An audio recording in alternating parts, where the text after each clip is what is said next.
매일 아침 말씀 묵상에 오신 여러분을 진심으로 환영합니다. 10월 24일 월요일 구약의 두 가지 사례. 우리는 제호가 십자가 이전의 부활 사건을 다루고 있는데요. 구약의 세 가지, 신약의 세 가지를 다루고 있습니다. 지난 시간에 모세의 부활에 이어서 오늘은 두 사례, 또 다른 두 가지 사례를 더 추가로 살펴보게 되겠습니다. 두 부활의 사건 속에서 어떤 유사점과 차이점을 발견할 수 있는가? 자, 모세의 부활 외에도 구약 성경에 나오는 두 가지 부활 사건은 어떤 유사점과 차이점이 있을까? 주님이 재림하실 때 주시는 부활과는 어떤 차이가 있을까? 오늘 우리에게 주는 교훈은 무엇인가? 열왕기상 17장 20절에 보면 사렙과 과부에게 일어난 사건입니다. 여호와께서 부르짖어 이르되 내 하나님 여호와여, 주께서 또 내가 우거하는 집 과부에게 재앙을 내리사 그 아들이 죽게 하셨나이까 하고 그 아이 위에 몸을 3번 펴서 엎드리고 여호와께 부르짖어 이르되 내 하나님 여호와여, 원하건대 이 아이의 혼으로 그의 몸에 돌아오게 하옵소서 하니 여호와께서 엘리야의 소리를 들으심으로 그 아이의 혼이 몸으로 돌아오고 살아난지라. 여기 사렙다 과부의 아들이 죽어서 엘리야가 그 아이 위에 몸을 3번 펴서 엎드려 기도하는 내용이 나옵니다. 그때에 이 아이의 혼으로 돌아오게 하소서, 그렇게 번역했는데 이 원문은 네페시입니다. 성경에서 700여 번 사용되어졌고 이것은 새 번역에서 호흡으로 번역합니다. 그래서 이 700번 가운데 단 한 번도 몸에서 떠나 귀신처럼 영혼처럼 돌아다니는 존재로 표현한 구절은 한 구절도 없습니다. 혼으로 번역된 이유는 영혼 불멸 사상에 많은 영향을 받은 번역자들의 실수라고 이해할 수 있겠습니다. 그래서 호흡으로 바꿔 읽는다면 아이의 호흡으로 그의 몸에 돌아오게 하옵소서. 여호와께서 엘리야의 소리를 들으심으로 그 아이의 호흡이 몸으로 돌아오고 살아난지라. 엘리야가 그 아이를 안고 다락에서 방으로 내려가서 그의 어머니에게 주며 이르되 보라, 내 아들이 살아났느니라. 여인이 엘리야에게 이르되 내가 이제야 당신은 하나님의 사람이시오 당신의 입에 있는 여호와의 말씀이 진실한 줄 아노라 하니라. 참으로 이 세상의 가장 큰 슬픔은 사랑하는 사람을 잃어버리는 것입니다. 이 세상의 가장 큰 기쁨은 죽은 줄 알았는데 다시는 영원히 못 만난다고 생각했는데 그 아들이 살아 돌아온 것입니다. 참으로 얼마나 큰 기쁨과 즐거움일까요? 그래서 여인은 감격 속에서 고백하는 것입니다. 내가 이제야 당신은 하나님의 사람이요 당신의 입에 있는 여호와의 말씀이 진실한 줄 아노라. 엘리야가 사렙다 과부의 아들을 살려낸 내용이 있고 열왕기 상에는 엘리야의 사건, 열왕기 하에는 엘리사가 살려낸 사건이 나옵니다. 이 내용을 세 번역에서 이렇게 번역해 줍니다. 주님께서 엘리야가 부르짖는 소리를 들으시고 그 아이의 호흡을 돌아오게 하여 주셔서 그 아이가 살아났다. 세 번역과 공동 번역에서는 호흡으로 그렇게 번역해 주고 있습니다. 열왕기하 4장에서는 이제 엘리사가 수넴 여인의 아들을 살리는 내용이 기록되어 있습니다. 게하시가 그들보다 앞서가서 지팡이를 그 아이의 얼굴에 놓았으나 소리도 없고 듣지도 아니하는지라. 돌아와서 엘리사를 맞아 그에게 말하여 아이가 깨지 아니하였나이다 하니라. 엘리사가 집에 들어가 보니 아이가 죽었는데 자기의 침상에 눕혔는지라. 들어가서는 문을 닫으니 두 사람뿐이라. 엘리사가 여호와께 기도하고 아이 위에 올라 엎드려 자기 입을 그의 입에, 자기 눈을 그의 눈에, 자기 손을 그의 손에 대고 그의 몸에 엎드리니 아이의 살이 차차 따뜻하더라. 엘리사가 내려서 집안에서 한번 이리저리 다니고 다시 아이 위에 올라 엎드리니 아이가 7번 재채기하고 눈을 뜨는지라. 자, 우리는 두 사건을 서로 비교해 볼 수 있겠습니다. 열왕기상의 사건은 엘리야를 통하여, 열왕기하의 사건은 엘리사를 통하여 일어난 기적입니다. 열왕기상에는 사르밧 과부의 아들의 부활이었고, 그 다음 기적은 남편이 있는 수넴 여인에게 베풀어진 기적이었습니다. 열왕기상의 사건은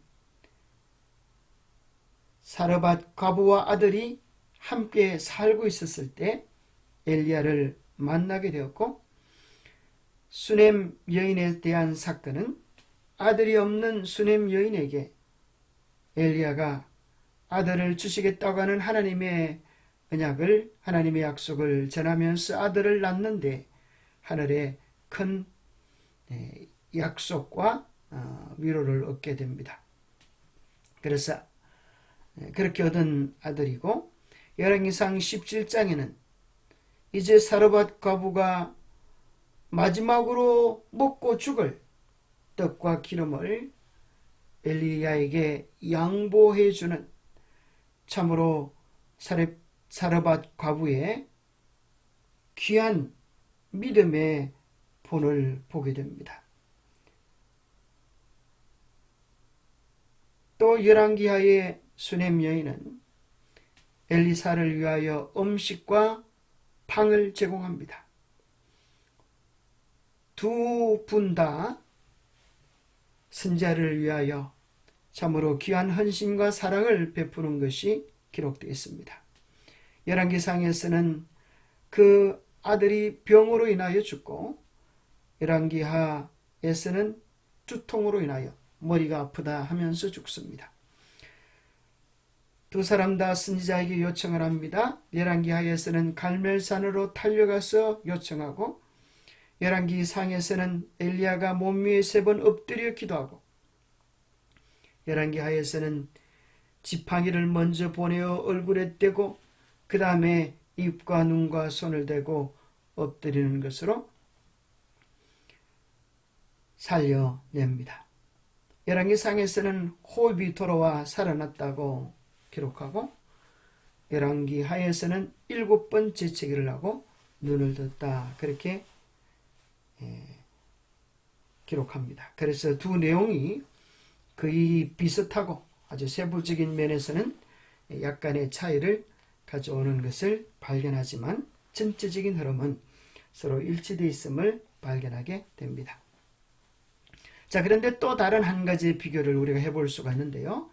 이러한 부활의 사건들과 우리 주님이 재림하실 때에 주시는 부활과는 어떤 차이가 있는지 한번 살펴보면 좋겠다고 생각합니다. 부활장이라고 말하는 고린도전서 15장에는 예수 그리스도의 부활과 더불어서 예수님께서 재림하실 때에 일어날 실제적인 부활에 대한 사건이 기록되어 있습니다. 고린도전서 15장 51절부터 보면, 보라, 내가 너희에게 비밀을 말하노니 우리가 다 잠잘 것이 아니요 마지막 나팔의 순식간에 홀연히 다 변화되리니, 나팔 소리가 나매 죽은 자들이 썩지 아니할 것으로 다시 살아나고 우리도 변화되리라. 이 썩을 것이 반드시 썩지 아니할 것을 입겠고 이 죽을 것이 죽지 아니함을 입으리로다.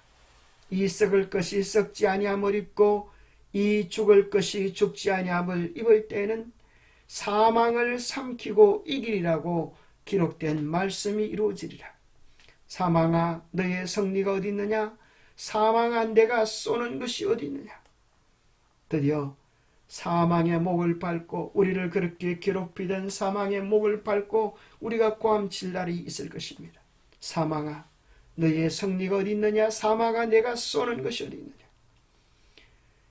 이러한 모든 부활의 사건들은 궁극적으로 말세를 만난 우리들을 깨우쳐 주기 위하여 기록된 것입니다.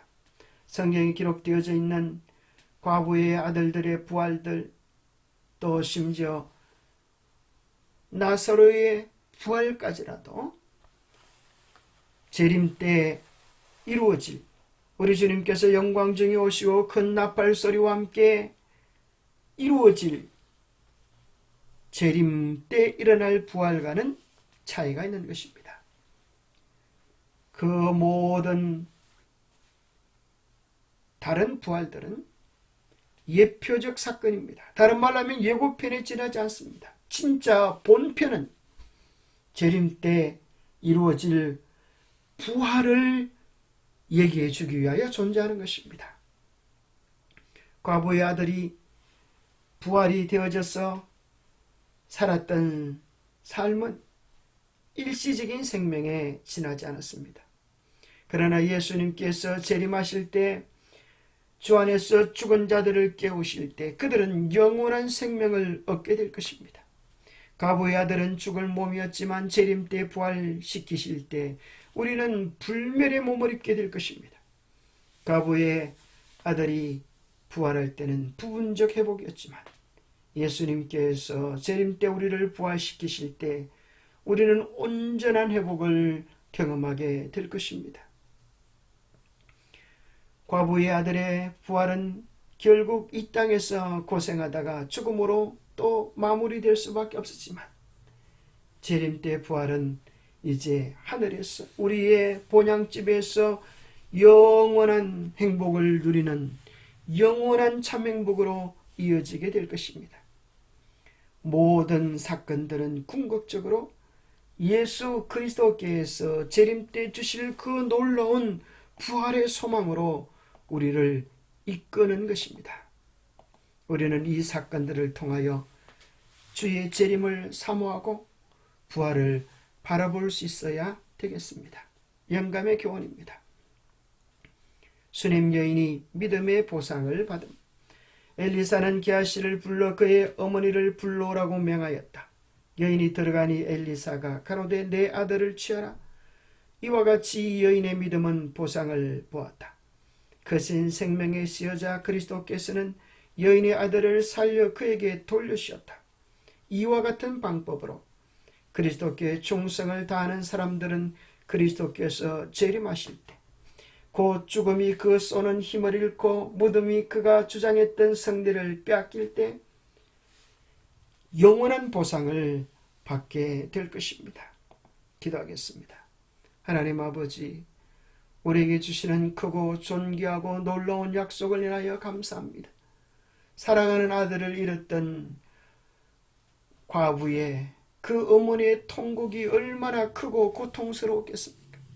하나님께서 그들의 아픔과 눈물소리를 들으시고 사랑하는 아들을 부활시켜 주셨던 것처럼 우리 주님께서 영광 가운데 재림하시는 그날 이제는 다시는 사망이 없고 눈물이 없고 아픔이 없는 그 영원한 행복으로 우리를 깨우실 것을 인하여 감사합니다.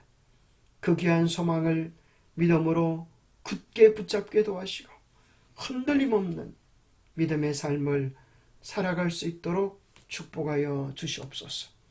변함없는 하나님의 견고한 약속 위에 우리의 신뢰를 내려놓게 하여 주시옵소서. 날마다 주의 약속을 바라보며 그 약속을 향하여 힘차게 나아가는 우리 모두가 되도록 축복해 주시옵기를 우리 주 예수 그리스도 이름 머지하여 간절히 간구하옵나이다. 감사합니다. 부활은 교리가 아니라 실제적 사건이었듯이 우리 주님께서 오시는 그날 우리도 실제적 사건을 경험하게 될 것입니다. 그 귀한 소망을 굳게 붙잡으시는 우리 모두가 되시기를 축복합니다. 감사합니다.